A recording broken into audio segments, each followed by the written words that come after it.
Hi everyone, welcome to the Do It Yourself Trek series. In this series, we're going to be talking about treks that you can do on your own without the help of any trekking organization.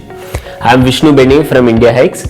I have experienced trekking in various Western Ghat treks in Karnataka. I have done these treks multiple times and in different seasons as well. Through this video series, I want to share these experiences with you. For more such videos, hit subscribe and click on the bell icon next to it to get reminded of our videos.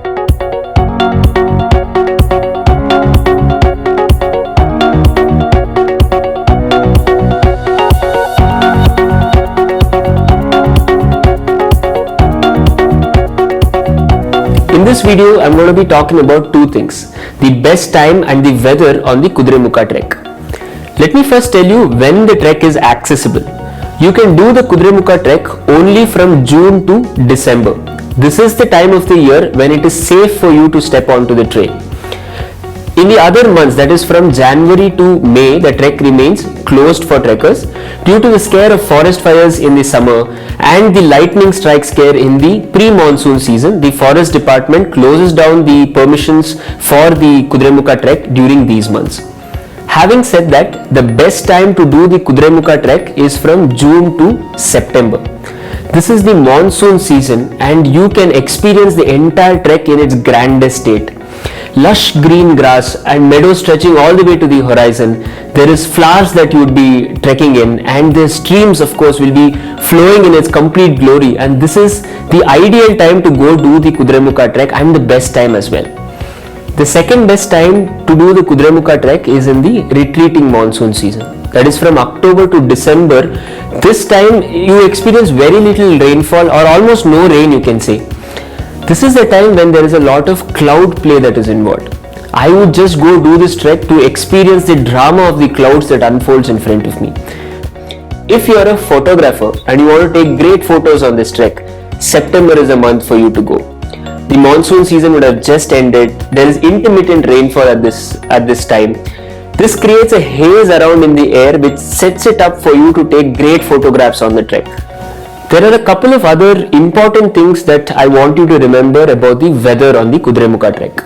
First of all, this trek is going to be extremely humid. Any time of the year you go, there is going to be more than 80% humidity in the air. So be prepared to sweat it out on the trek. So I advise you to wear cotton clothing for this trek.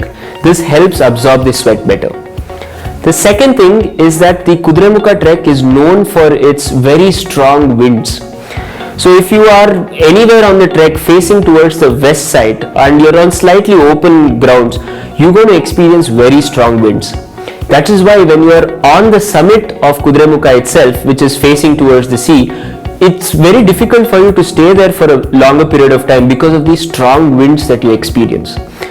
I advise you to carry wind cheaters with you to cover your neck and your ears as well. They tend to go a little numb, especially in that rain and the constant wind that is blowing. If you are trekking in the months from June to September, do not forget to pack your raincoat. It's going to come in really handy on the trek. Even if the trek is officially open from the month of June, the forest department might take a call to close the trek down during the season itself because of some heavy rainfall or a wildlife situation that might arise in the reserved forest. So always call the forest department before you start planning for the Kudremukha trek. I have put the number down in the description below.